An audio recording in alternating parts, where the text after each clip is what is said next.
করতেই থাকতাম, কখনো ভিউজের দিকে তাকাইতাম না। কারণ আমি যখন ভিডিও ছাড়তাম আমার এক একটা ভিডিওতে ভিউজ আসতো 27টা 28টা করে, আর লাইক আসতো 5টা 6টা কি 7টা করে। আমার কাছে ভিউজটা কোনোদিনই ম্যাটার করেনি, ভিডিও বানাইতে ভালো লাগতো তাই ভিডিও বানাতাম। প্রত্যেকটা ইউটিউবারের ভিডিও দেখতাম, তারা কিভাবে ভিডিও বানাচ্ছে, তারা কিভাবে থাম্বনেল তৈরি করছে, কিভাবে টাইটেল লিখছে, ওইভাবে নিজেও ট্রাই করতাম। এই করতে 6টা মাস কাটিয়ে দিলাম। আমি কিন্তু প্রতিদিন ভিডিও ছেড়ে গিয়েছি, ভিউজ আসতো 20টা 22টা 27টা 30টা, সর্বোচ্চ গেলে 50টা ভিউজ আসতো। সাবস্ক্রাইবার মাত্র 170টা হয়েছে। তো একটা সময় যখন হাল ছেড়ে দেবো, আমার দ্বারা আর যখন হবেই না, তখন আমাদের গেমের ভিতরে বারমুডা ম্যাপ চলে যাওয়ার একটা কথা উঠেছিল। তো ওই সময় অনেক খারাপ লাগছিল, এতদিন যে ম্যাপটা দিয়ে খেলেছি সেই ম্যাপটা হঠাৎ করে চেঞ্জ হয়ে যাবে। তাই সেদিন একটা ভিডিও বানিয়েছিলাম বিদায় বারমুডা নামে। ওই ভিডিওটা যেদিন আপলোড করেছিলাম দিনটা ছিল 22শে সেপ্টেম্বর 2020 সাল, অর্থাৎ চ্যানেল খোলার প্রায় 6 মাস পরে। এর ভিতরে কিন্তু আমি রেগুলার ভিডিও ছেড়েই গিয়েছি। তো 22শে সেপ্টেম্বর বিদায় বারমুডা ওই ভিডিওটা আপলোড করে আমি ঘুমিয়েছি। সকালবেলা উঠে দেখি আমার ভিডিও নাকি ভাইরাল হয়ে গিয়েছে। সবাই বলতেছে আমার ভিডিও ভাইরাল হয়ে গেছে, আমি তো পুরো আনন্দে নাচতেছি। তাড়াতাড়ি ইউটিউব চ্যানেলে ঢুকে দেখি কলা হয়েছে, মাত্র 600টা ভিউ। ওমা, এরপরে ফেসবুকে যেয়ে দেখি ভাইরে ভাই কি পরিমাণ ভাইরাল হয়ে গেছে আমার ভিডিওটা। কিন্তু আমার কোনো লাভ হলো না, না আমার ইউটিউব চ্যানেলে সাবস্ক্রাইবার বাড়লো, না মানুষ আমাদের চিনলো। যে যেরাম পারলো তার ফেসবুক পেজের থেকে ছাড়লো, আর ভিডিও ভাইরাল হয়ে গেল, তার পেজ গ্রো হয়ে গেল। আমার কোনো লাভ হলো না। ওই দিনে আমার ইউটিউব চ্যানেলের জন্য প্রথম কেঁদেছিলাম, অঝরে কান্না কেঁদেছিলাম।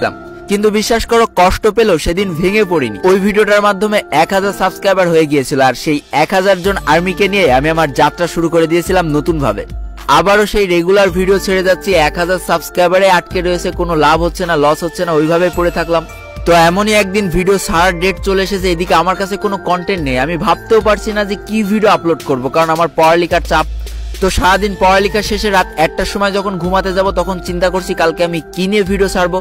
তো রাত বাজে যখন 1টা, তখন আমার মাথায় হঠাৎ করে আসলো যে আমি প্রথম দিনের ফ্রি ফায়ার কেমন ছিল, এটা যদি মানুষের সামনে তুলে ধরি কেমন হবে।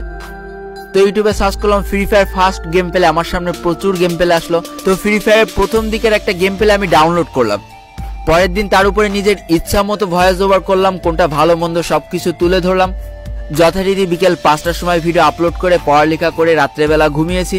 সকালবেলা আমি যখন ঘুম থেকে উঠে ইউটিউবে গিয়েছিলাম, তখন আমার হাত পা পুরো কাঁপছিল, কারণ পুরো বুম হয়ে গিয়েছিল ভিডিওটা। এক রাত্রে 1 লাখ ভিউজ পেয়েছিল, সাবস্ক্রাইবার দেখি 10,000 হয়ে গিয়েছে। মাত্র 3 দিনে ভিউজ হয়ে গিয়েছিল 1 মিলিয়ন। এক রাত্রে 25,000 সাবস্ক্রাইবার বেড়েছিল, ভাবা যায়। আর এই ভিডিওটা আমি কবে আপলোড দিয়েছিলাম জানো? 16 অক্টোবর 2020 সাল। ভাই প্রায় 7 মাস কষ্ট করার পর অবশেষে একটা ভিডিও ভাইরাল হয়ে গেল। এদিকে চ্যানেলের সাবস্ক্রাইবার উড়াধুরা বাড়তে শুরু করলো। কনে একটু আনন্দ করব কি না, তার আর কোনো লাইন থাকলো না। ইউটিউব যে এত প্রেসার ভাই, যারা ইউটিউবিং করে তারাই জানে।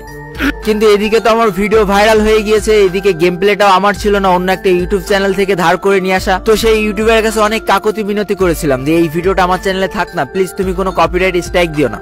প্রচুর কাকুতি মিনতি করেছিলাম, কারণ বুঝতেই পারছো এটা আমার চ্যানেলের গ্রোথ লাইন ছিল। ওই ভিডিওটার মাধ্যমে আমার চ্যানেলটা আস্তে আস্তে গ্রোথ পাচ্ছিল, কিন্তু কোনো কিছুতেই কোনো লাভ হয়নি। এক বুক হতাশা আর কপিরাইট স্ট্রাইকের ভয়ে সেদিন ওই ভিডিওটা আমার প্রাইভেট করে ফেলা লেগেছিল। কিন্তু এই যে 16 অক্টোবর ভিডিওটা ভাইরাল হলো, তারপর থেকে নিজের ভিতরে এমন একটা শক্তি কাজ করতে শুরু করলো না, যেটা তোমাদের বলে বোঝাইতে পারবো না।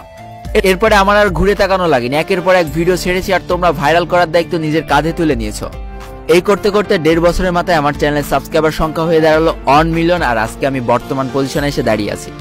তো এবার কিছু বাস্তব কথা বলি। বিশ্বাস করো, খুব কম মানুষের ভিতরে এমন ধৈর্য থাকে যে 6 মাস ধরে ভিডিও ছেড়েই গিয়েছে, আর ভিউজ মাত্র 27টা 30টা 40টা। বিশ্বাস করো, কেউ আমাকে সাপোর্ট করেনি, না ফ্যামিলি আমাকে সাপোর্ট করেছে, না বাংলাদেশের কোনো বড় ইউটিউবার আমাকে সাপোর্ট করেছে, কেউ করেনি, নাথিং। জীবনে কখনো আমাকে সাপোর্ট করেনি। কিন্তু চরম একটা সত্যি কথা কি জানো? যখন আমি নিজের চেষ্টায় উপরে ওঠার চেষ্টা করেছি, অনেক মানুষ আমাকে টেনে নামানোর চেষ্টা করেছে। বাস্তবতা এতটাই কঠিন, তোমার যুদ্ধ তোমাকেই করতে হবে, কেউ তোমাকে সাহায্য করবে না।